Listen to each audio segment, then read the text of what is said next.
Ciao a tutti amici dell'Ariete, benvenuti e bentornati. Io sono Ilaria e su questo canale parlerò di tarocchi, metafisica, spiritualità e quant'altro possa essere d'aiuto ad ognuno di noi per il proprio percorso di crescita personale e spirituale. Bene. Mostrami, Ariete, tendenze energetiche lavorative ed economiche per la seconda metà del 2024. Non male. Abbiamo la temperanza, ragazzi. Tutto in equilibrio, mi verrebbe da dire. Oppure potrebbe essere un periodo, diciamo, calmo, sì, dove per qualcuno toccherà portar pazienza. Andiamo a vedere di che cosa si tratta nello specifico con i tarocchi. Come sempre vi ricordo che le letture sono per un collettivo, quindi è facile che non risuoni tutto. Se non risuonasse nulla o se per caso voleste completare il vostro messaggio, vi invito ad ascoltare l'ascendente o il segno lunare. Per capire come unire questi oroscopi ho pubblicato una guida, la trovate sotto nella descrizione del video e sempre in descrizione trovate anche il mio indirizzo email nel caso vogliate contattarmi, le previsioni per il primo semestre del 2024 se volete così confrontarle e ci sono anche le altre tre per il 2024 sull'amore, c'è una stesa generale e un'altra sulla crescita spirituale, oltre a questa. E l'ultima cosa, sempre in descrizione trovate anche i link ai corsi gratuiti presenti sul canale. Bene, andiamo. Che volo! Allora, 2 di spade, asso di bastoni,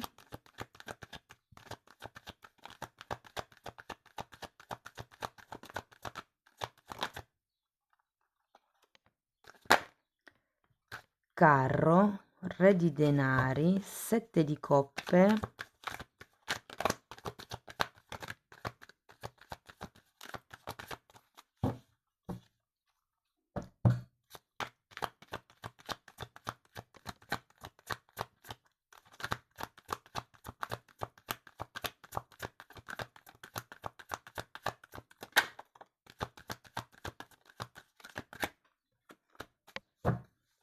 4 di denari e fante di coppe. Dunque ragazzi, adesso andrò a vedere carta per carta, poi farò gli esempi occupati, disoccupati, autonomi, economia e... scusate. E via dicendo, stavo dicendo. Dunque, partiamo da questo 2 di spade. Potrebbe esserci qualche tipo di dubbio o come l'idea su dove o come muovere certe questioni. Il 2 di spade di solito è una carta di scelta, di dubbio, di bivio, di decisione, di qualcuno che deve effettuare effettivamente una scelta, ma è come se non si vedesse completamente chiaro. Andiamo a vederlo.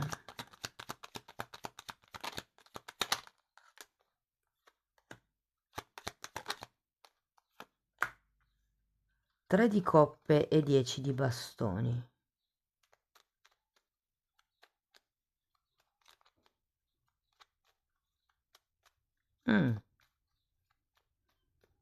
Ho come l'idea che potrebbe esserci con questa decisione del 2 di spade come un capitolo che si chiude, considerato che abbiamo un 10 di bastoni. E qui abbiamo anche un asso di bastoni. Andiamo a vedere. Perché gli assi di solito sono i nuovi inizi. 8 di coppe.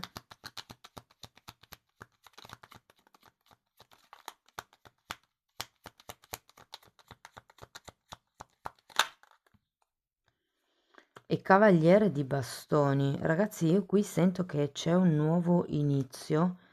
Potrebbe essere con nuovi investimenti, nuovi progetti lavorativi. Andiamo a vedere il carro.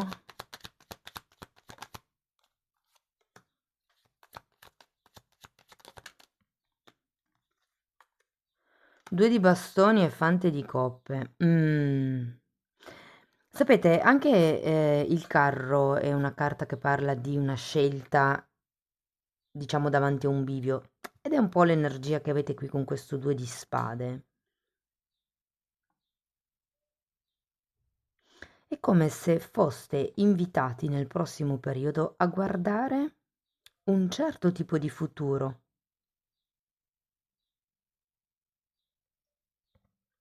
Andiamo a vedere il re. Amanti.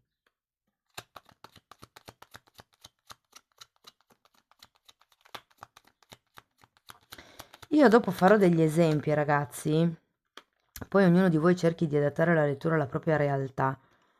Ehm, Però qua ho come la sensazione che qualcuno lascerà il lavoro proprio per buttarsi in un proprio progetto personale.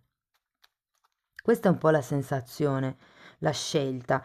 C'è come un chiudo quello che ho per iniziare qualche cosa di nuovo, per muovermi verso questo re, fondamentalmente. Andiamo a vedere il 7 di coppe e abbiamo un 9 di coppe.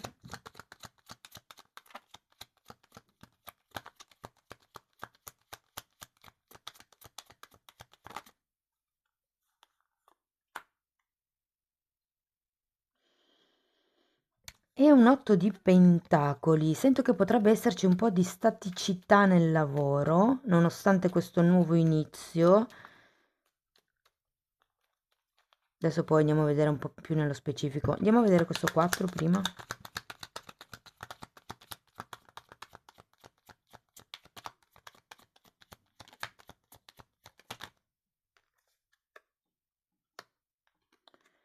Forza, re di bastoni e carro nuovamente.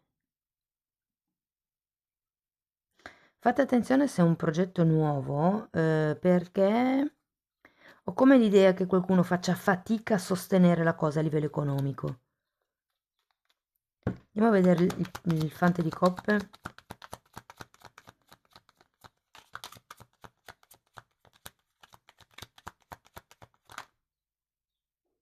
È rimasta così. 8 di spade e regina di coppe. Voglio un'altra carta per l'8 di spade. Sole. Allora, eh,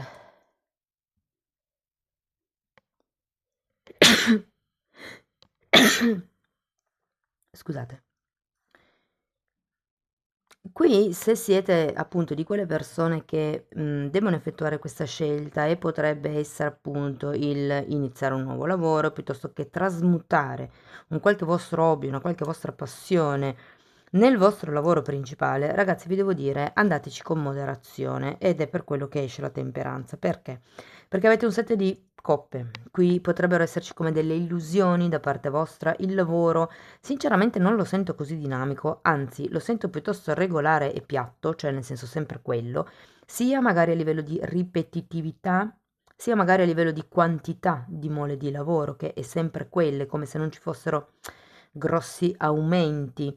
Ed è per quello che se si tratta di un nuovo inizio o cose di questo genere potreste, diciamo, sarebbe meglio che partiste con questa cosa avendo un polmone abbastanza cospicuo dal quale poter attingere nel caso gli ingressi siano più bassi rispetto a quello che vi aspettate. Questo è un po' in via generale quello che sento così. Adesso andiamo a vedere caso per caso. Se siete disoccupati, ragazzi, io sento che qua ci potrebbe essere effettivamente qualche nuovo inizio.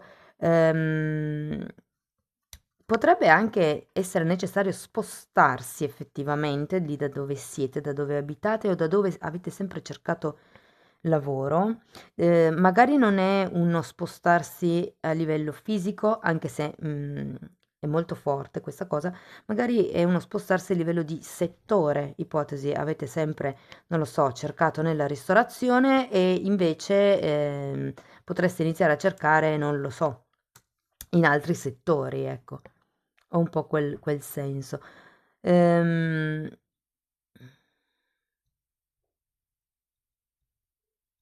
Se siete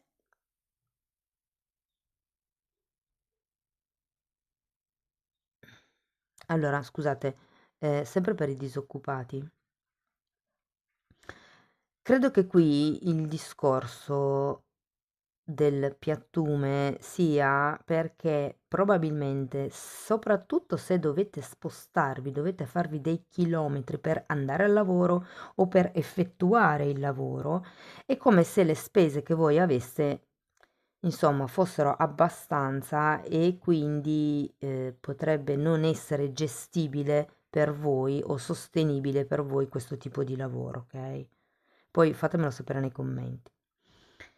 Allora, se foste dipendenti, a parte che ho come la sensazione che qualcuno lascerà un gruppo per appunto inseguire come un proprio sogno, un proprio ideale, un proprio progetto, potrebbe anche essere un progetto di coppia, magari il o la vostra partner vi dice dai, apriamo un ristorante, apriamo un bar, apriamo X cosa insieme.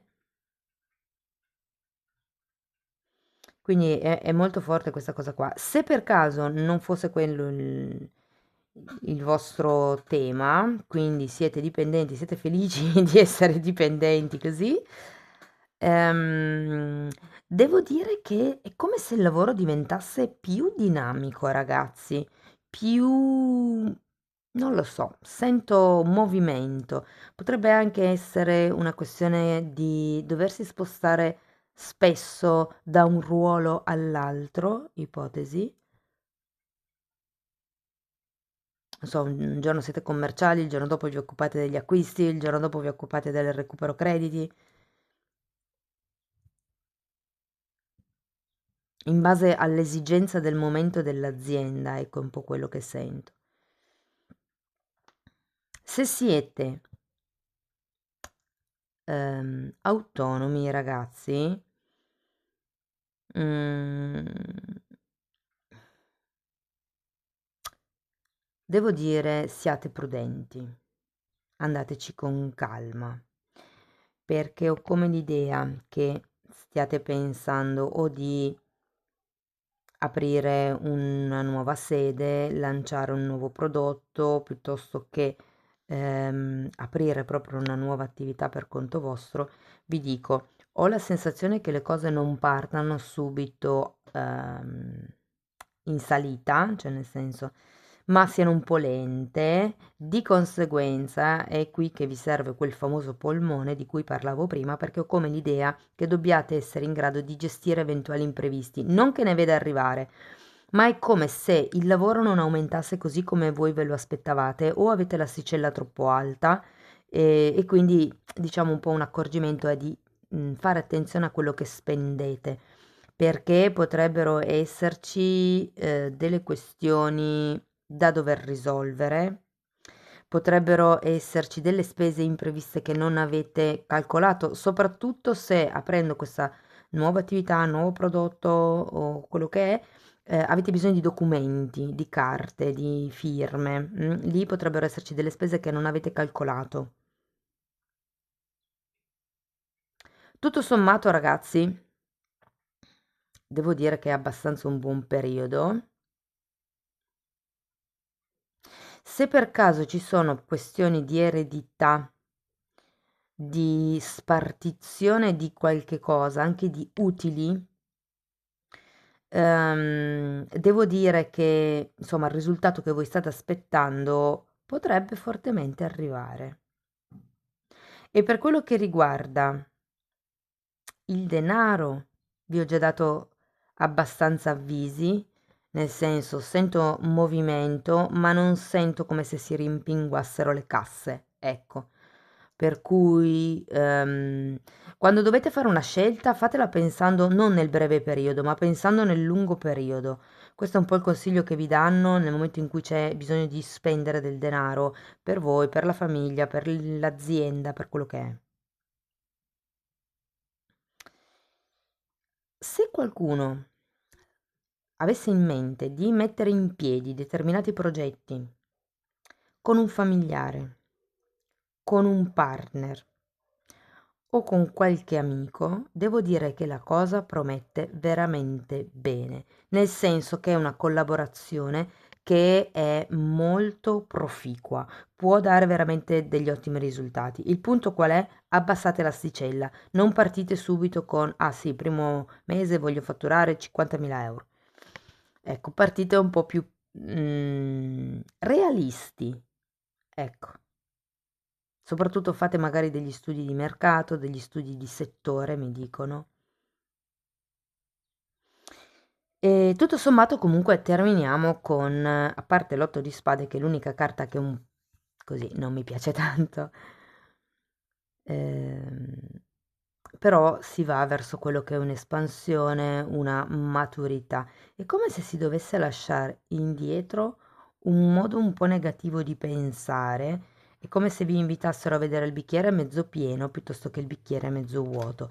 Però vi dico, per qualcuno potrebbe essere un'attività che inizia o con un genitore o con un figlio, eh. Quando parlavo di parentele, di attività col partner, potrebbe fortemente essere con un genitore o con un figlio, o magari un nipote, comunque una figura più grande rispetto a un'altra e con un legame di sangue. Andiamo a vedere, ok, un oracolo per concludere la lettura. Sii cosciente dei conflitti.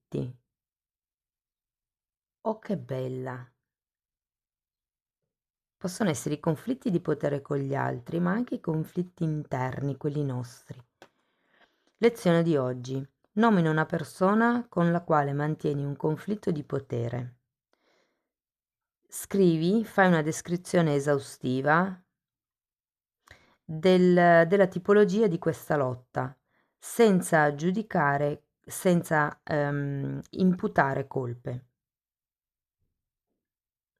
Descrivi solo quello che a te importa, ti pesi, insomma. L'obiettivo, essere cosciente che rimanere nel conflitto è una scelta. Wow! Rimanere nel conflitto è una super scelta propria che si può cambiare in qualsiasi momento, aggiungerei. Bene, amici dell'Ariete, questo è quello che avevo per voi. Spero che la lettura vi sia stata utile. Fatemelo comunque sapere nei commenti, che a me piace sempre leggerli. Se poi volete sostenere il canale, potete mettere like, potete iscrivervi, condividere il video o lasciare una piccola donazione. E di fatto voglio ringraziare tutte le persone che lo fanno. E se poi volete iniziare un percorso di crescita con me, potete contattarmi via mail oppure potete abbonarvi al canale se preferite andare a vostro ritmo. I temi trattati li vedete leggendo i titoli, sono le playlist con le copertine lilla, ma sostanzialmente si tratta di tecniche che io ho utilizzato, studiato, imparato, insomma, in 25 anni e che sto riunendo e mettendo, diciamo, in un certo ordine per far sì che per voi sia più facile fondamentalmente. Bene, comunque potete curiosare nei video. Io vi ringrazio di essere stati qui con me, vi mando un abbraccio e ci vediamo nei prossimi video. Ciao ciao!